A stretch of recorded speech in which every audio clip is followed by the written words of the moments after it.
네, 종목 모니터 이어갑니다. 오늘 이 시간은 NH농협증권 강릉 지점으로 가보겠습니다. 허영진 대리 연결하죠. 대리님 안녕하십니까? 네, 안녕하십니까? 네, 오늘 대부분 시가총액 상위 종목들이 힘이 없고 지수 역시 좀 밀리고 있습니다. 하지만 그런 가운데서도 수급 괜찮고 주가 오르고 있는 종목도 있는데요. 어떤 종목입니까? 네, 금일은 아시아나항공에 대해서 좀 살펴보도록 하겠습니다. 네. 네, 아시아나항공 금일 지수 하락 구간에서도 외국인과 기관의 동반 매수세에 힘입어서 양호한 주가 흐름 보여주고 있습니다. 아시아나항공 2분기 실적의 경우 고유가가 지속되는 구간에서도 시장 예상치에 부합하는 양호한 실적 보여주었습니다. 하반기 또한 성수기 효과의 본격화로 인해서 실적 개선 기대감이 지속될 것이라는 부분 긍정적으로 볼 수 있을 것 같은데요. 3분기의 경우 여객 성수기 시즌으로 인해서 여객 탑승률이 80% 수준에 육박할 것으로 보여집니다. 또한 유가 하락으로 인해서 7, 8월 항공유 도입 단가가 낮아질 것으로 보여지기 때문에 3분기의 경우 여객 성수기와 유가 하락 부분이 반영된다라고 했을 때 실적 개선이 어느 정도 이루어질 것으로 보여집니다. 4분기의 경우도 10월 아이폰 5 출시와 그리고 갤럭시 노트 등 신규 IT 제품 확대에 따른 기저 효과로 인해서 화물 수요 모멘텀 또한 8월 이후로 확대될 것으로 보여지는데요. 이러한 부분에서 4분기 또한 실적 개선을 기대해 볼 수 있을 것 같습니다.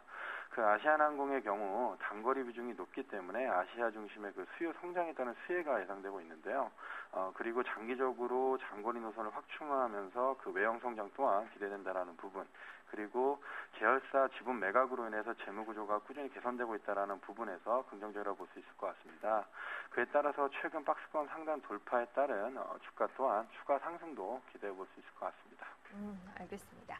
자, 두 번째 오늘 수급 좋지 않은 종목으로는 삼성중공업이 꼽혔습니다. 외국인이 최근 수급이 약간 불안해요. 흐름 어떻게 판단하십니까? 네, 삼성중공업 시장 하락 영향에 맞물려서 금일 외국인과 기관의 동반 매도세가 이루어지면서 하락세를 좀 보여주고 있습니다. 삼성중공업의 경우 2분기 실적 매출은 예상보다 다소 감소하는 모습 보여주었는데요. 영업이익과 당기순이익은 시장 기대치에 만족시키는 모습 보여주었습니다. 하지만 하반기의 경우 금융위기 이전 고가 수준 선박들이 아직까지 남아있어서 연말까지는 매출 인식이 가능할 것으로 보여지는데요. 하지만 저성가 물량 투입 증가로 인해서 상반기보다는 낮은 수준의 이익률이 예상되고 있습니다. 또한 2011년도 대부분 헤비테일로 수주한 드릴십 건조자금 확보를 위해서 하반기 추가적인 차입이 불가피할 것으로 보여지기 때문에 순차입금 또한 다소 좀 증가할 것으로 보여지고 있습니다. 그리고 연초 시장이 기대하고 있었던 해양 생산설비 발주 지연 가능성이 좀 높아지고 있기 때문에 하반기 대형 해양 프로젝트 수주 전망이 좀 어두워지고 있다라는 부분에서 삼성중공업의 수주 계획 달성에 약간은 부정적으로 작용할 것으로 보여지고 있습니다. 이러한 대형 프로젝트 수주 없이 LNG 선박과 드릴십만으로는 삼성중공업의 올해 수주 계획을 초과 달성하기에는 현재 선박 시장 상황으로는 좀 어렵다고 볼 수 있을 것 같습니다.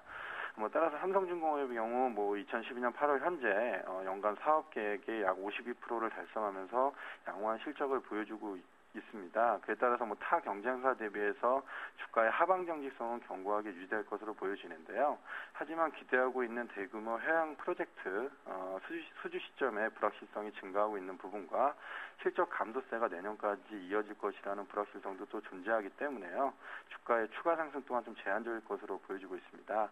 따라서 하락 시 매수 관점과 상승 시 매도 관점의 트레이딩 관점에서 접근을 하는 것이 좀 괜찮을 것 같습니다. 네, 알겠습니다. 세 번째, 오늘 거래량 좀 많이 늘어나고 있는 종목 하나 골라볼 텐데요. 락앤락이에요? 네, 금일 락앤락 오전 거래량이 전일 거래량을 상회하면서 지수 하락 구간에서도 2% 중반대 상승세를 보여주고 있습니다. 락앤락의 경우 2분기 실적이 시장 예상치를 하회하면서 주가 또한 큰 폭의 하락세를 보여주었는데요. 실적 하락의 주 요인으로는 국내 내수 매출 부진과 그리고 중국 생산법인 간 기계 이전에 따른 일시적인 가동률 하락, 그리고 해외 법인 부실 재고 정리 때문이라고 좀 볼 수 있을 것 같은데요. 하반기의 경우 중국 쪽 실적 모멘텀은 견고하게 유지될 것으로 보여지는 가운데 그 홈쇼핑 채널 규제에 따른 내수 부분의 매출 부진과 그 해외 법인 구조 조정에 따른 단기 손실 부담이 지속될 것으로 보여지기 때문에 올해 영업 마진 하향 조정은 불가피해 보입니다. 뭐 이러한 뭐 실적 둔화에 따른 실망감과 우려감은 뭐 최근에 주가가 큰 폭으로 하락하면서 선반영되었다고 좀 볼 수 있을 것 같은데요. 물론 뭐 락앤락에 대한 성장 기대감은 낮아졌다라고 하더라도 그 락앤락의 일반 소재 대비해서 높은 성장성과 그리고 견고한 중국 성장 모멘텀 그리고 동남아 진출 스토리를 감안했을 때에는 장기적인 성장성은 여전히 남아 있다라고 볼 수 있을 것 같습니다. 따라서 그 현재 그 낙폭과대에 따른 밸류에이션 매력 구간에 좀 어느 정도 진입했다라고 좀 볼 수 있을 것 같은데요. 또한 주가의 낙폭 이후에 바닥권에서 거래량이 지속적으로 증가하면서 바닥을 잡아가는 모습으로 봤을 때에는 낙폭과대에 따른 기술적인 반등이 어느 정도 임박한 것 같습니다. 그래서 현 구간에서는 낙폭과대에 따른 기술적인 반등을 좀 기대해봐도 괜찮은 자리가 아닐까 그렇게 볼 수 있을 것 같습니다. 네, 마지막 차트 관심주 살펴보죠. 오늘 LS 골라주셨는데요. 이 종목은 뭐 최근에 외국인 수급도 굉장히 좋았어요. 기술적으로는 흐름 어떻습니까? 예, 뭐 LS의 경우는 뭐 다 알다시피 전선, 전력기기, 전력 시스템 등 전력 산업에 집중된 포트폴리오를 구축하고 있는 여러 자회사를 두고 있는 지주회사입니다. 그 LS 전선의 경우 중저압 전력선으로부터 그 초고압 전력선 그리고 해저 케이블 등 전력선까지 전력선 전반의 제품 포트폴리오를 확보하고 있고 그 LS 산전의 경우 전력기기에서 전력 시스템뿐만 아니라 그 스마트 그리드 사업으로 영역을 확대하고 있는 상황이기 때문에 최근 전력 투자 확대 추세 구간에서 해당 부분의 경쟁력을 확보한 업체이기 때문에 가치가 어느 정도 부각될 것으로 보이는 부분 긍정적이라고 볼 수 있을 것 같습니다.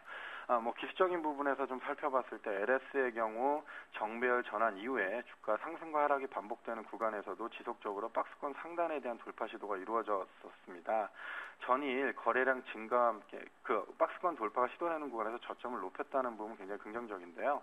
전일 거래량 증가와 함께 박스권 돌파에 성공하는 모습을 보여주었습니다. 따라서 박스권 상단에 대한 지지와 큰 이탈만 없다라고 하면 주가의 추가 상승 기대해 볼 수 있을 것 같습니다. 네, 알겠습니다. 오늘 종목 모니터 NH농협증권 강릉 지점의 허영진 대리 함께했습니다. 고맙습니다. 네, 감사합니다. 네.